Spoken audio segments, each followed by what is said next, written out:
tous les temples d'Égypte étaient orientés vers une étoile ou le soleil.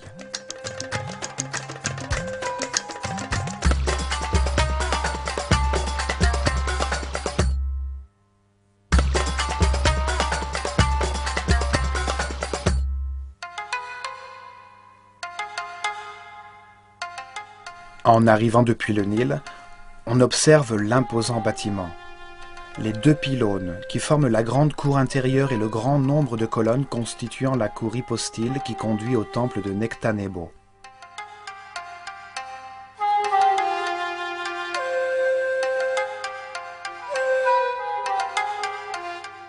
La grande cour extérieure adopte une forme trapézoïdale, grâce à 32 colonnes disposées sur 2 rangées et construites dans un angle qui s'ouvre sur le temple. Cette disposition produit une illusion de grande profondeur.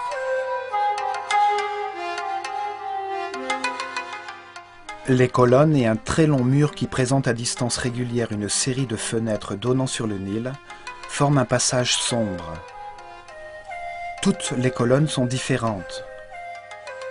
Telle une canée de papyrus, leurs chapiteaux aux motifs floraux et aux couleurs vives adoptent différentes formes.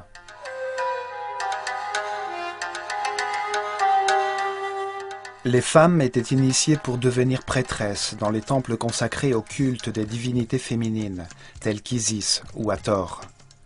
Là, elles formaient celles qui seraient chargées de la musique et des danses qui accompagnaient les rituels de toute l'Égypte.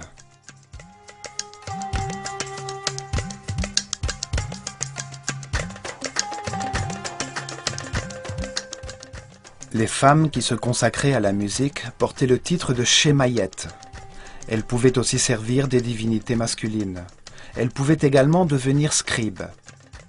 Elles étaient chargées de jouer du sistre, dont les sonorités pacifiaient les divinités et permettaient à l'esprit humain de trouver l'apaisement.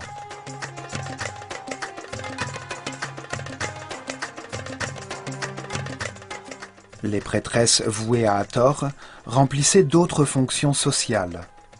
Hathor était la divinité de la sexualité féminine, de l'amour, de la musique et la danse, dont les célébrations étaient le lieu d'ivresse, origine des festivités dédiées à Bacchus.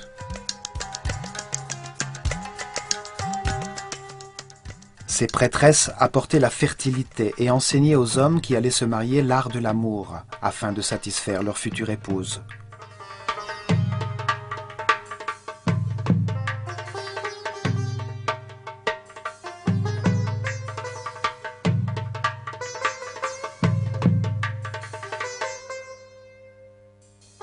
À l'est, contre la colonnade de la grande cour, il y a un petit temple consacré à Imhotep, le grand prêtre qui construisit la pyramide à escalier de Saqqara et laissa les plans des temples de Dendera et d'Edfou.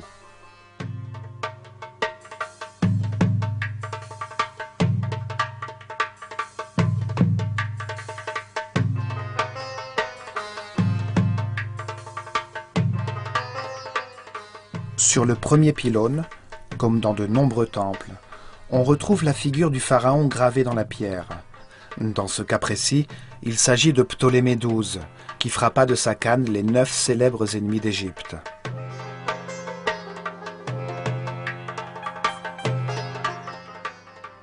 C'était une sorte de conjuration graphique et symbolique qui maintenait éloignées les forces du chaos et proclamait la volonté du pharaon, médiateur entre l'homme et Dieu, de maintenir l'ordre en Égypte et dans le cosmos.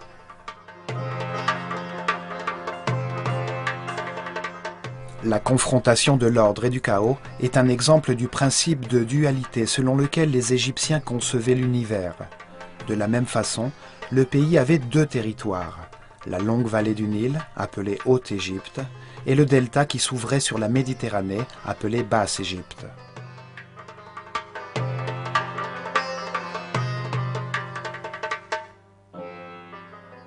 Le pharaon unifiait cette dualité. Il portait 2 couronnes qui témoignaient de son contrôle sur les 2 territoires. De la même façon, il unifiait l'humain au divin. Son corps était le moule contenant le Karéal, un esprit chargé d'Égypte, et qui se réincarnait de pharaon en pharaon.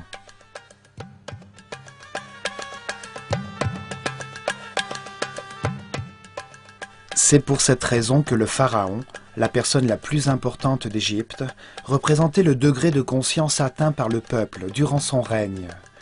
Il était une sorte de dieu mineur, réincarnation vivante de l'esprit à qui Dieu confiait la tâche de gérer l'Égypte.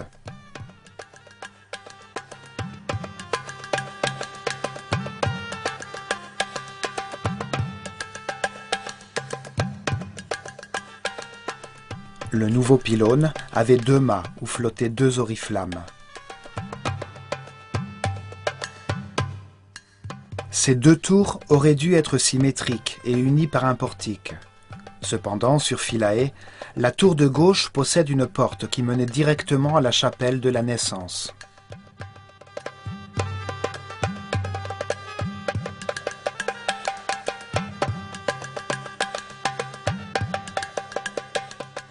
Plus tard, sous la domination romaine, un portique fut adossé au premier pylône.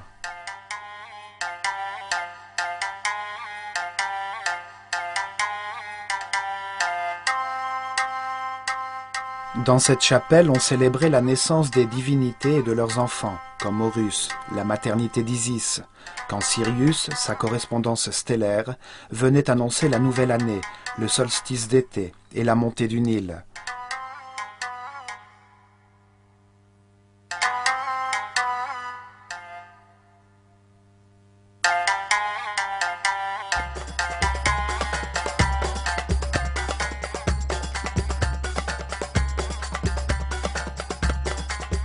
La chapelle de la naissance, avec ses colonnes atoriques, remplaça le temple principal en tant qu'observatoire astronomique à une époque précédant la construction par les Romains des colonnades qui donnent à la cour sa forme trapézoïdale.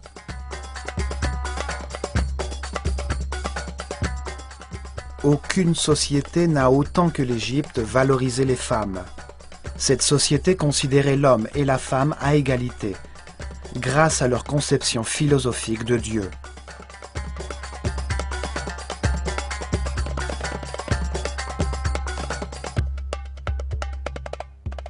Les femmes avaient les mêmes droits que les hommes à posséder de la terre, acheter, vendre ou entreprendre des actions légales.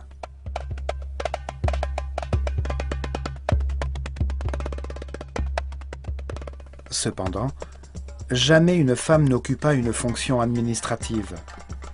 Les hommes étaient chargés du maintien de l'ordre. Le pharaon gouvernait et les hommes administraient l'empire.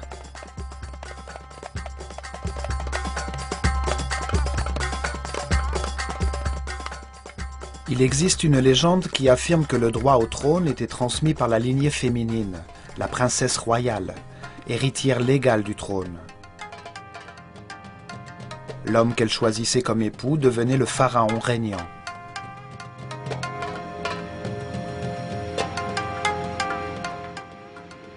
Ce qui obligerait chaque roi, en dépit du fait qu'il soit le fils de son prédécesseur, à légitimer son accès au trône par un mariage avec sa sœur ou sa demi-sœur.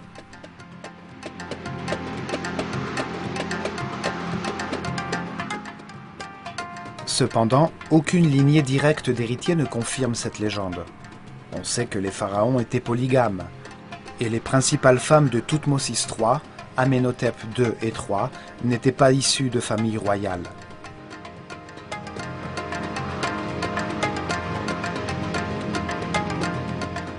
En réalité, les pharaons qui épousèrent leurs sœurs ou leurs demi-sœurs le firent par désir d'imiter les divinités, Isis et Osiris, ou Seth et Nephthys, qui étaient frères et sœurs et époux.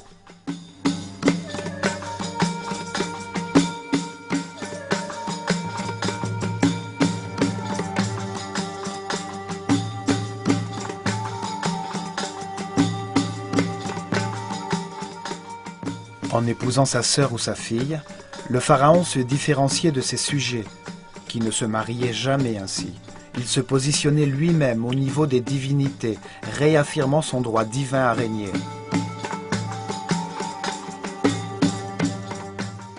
Une femme pharaon n'était pas une option courante. La pharaone Hatshepsut accéda au trône en tant que régente de son demi-fils Thoutmôsis III, fils de son mari et demi-frère Thoutmôsis II et d'une autre femme. Une fois au pouvoir, elle s'habilla comme un homme et adopta le pouvoir du pharaon.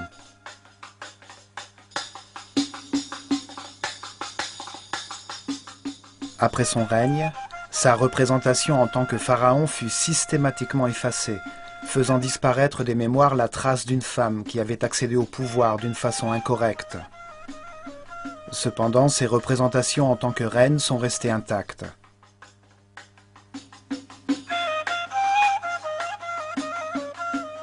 À 4 occasions seulement, sur 300 règnes, des femmes devinrent pharaons, et ce durant une courte période, pour des raisons qui sortaient de l'ordinaire. Il s'agissait de l'ultime recours de leur famille pour tenter de maintenir l'ordre.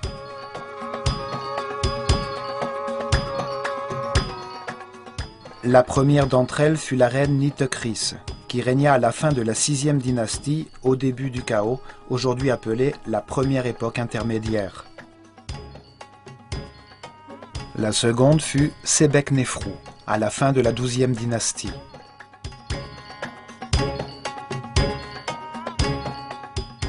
La troisième fut Taousert, qui prit le pouvoir après le chaos causé par Moïse et les 10 plaies qui s'abattirent sur le pays, quand son époux Séti II trouva la mort en traversant la mer Rouge. La quatrième fut Cléopâtre, après avoir tué son frère et avant que l'Égypte ne devienne une province romaine.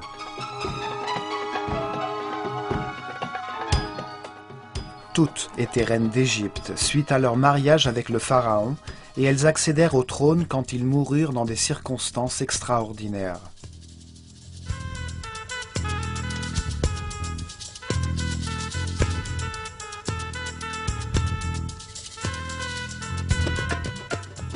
Les prêtres pouvaient se marier, mais ils ne pouvaient épouser qu'une seule femme. Tous les autres hommes, y compris le pharaon, pouvaient prendre pour épouse autant de femmes qu'ils le désiraient, mais la majorité d'entre eux optaient pour une seule femme. En Égypte, la séparation était légale dans le cas où le mariage échouait. L'homme devait rendre toutes les richesses et propriétés apportées en dot par la famille de sa femme, ainsi qu'une part de ses propriétés pour ses enfants.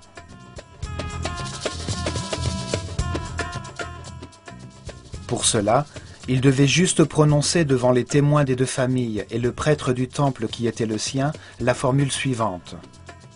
« En ma qualité de mari ou d'épouse, je me sépare de toi et je te quitte pour toujours. Je renonce à mon droit sur toi. Que la vie t'apporte un autre compagnon là où tu souhaites te rendre. »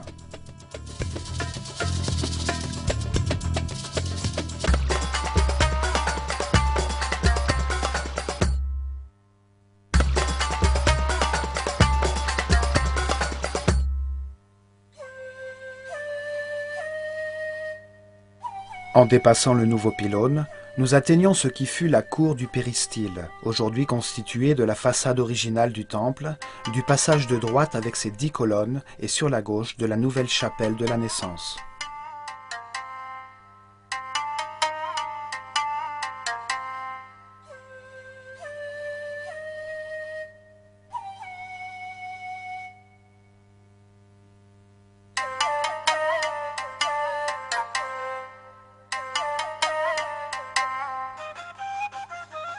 Dans cette cour, on découvre la stèle contenant le cartouche de Ptolémée et Cléopâtre qui permit à Champollion de déchiffrer le décret écrit en hiéroglyphes, en grec et en démotique sur la célèbre pierre de Rosette.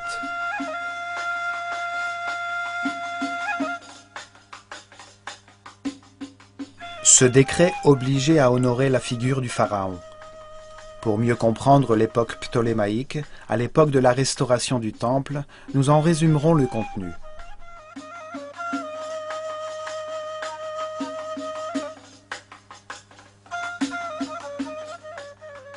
Il est décrété que tous les temples d'Égypte doivent destiner, à côté des sanctuaires des dieux, un espace conservant une image en or du roi Ptolémée, l'adoré Ptah, dieu de l'épiphanie eucharistique, en face de laquelle devra être placée la figure de la principale divinité du temple qui lui remet l'arme de la victoire.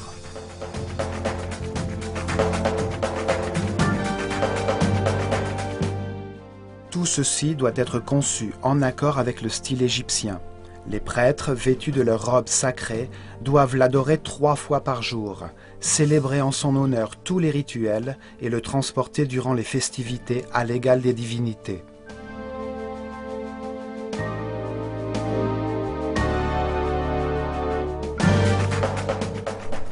Pour les prêtres égyptiens, l'homme est un animal, même quand il peut consciemment contrôler les réflexes générés par son instinct.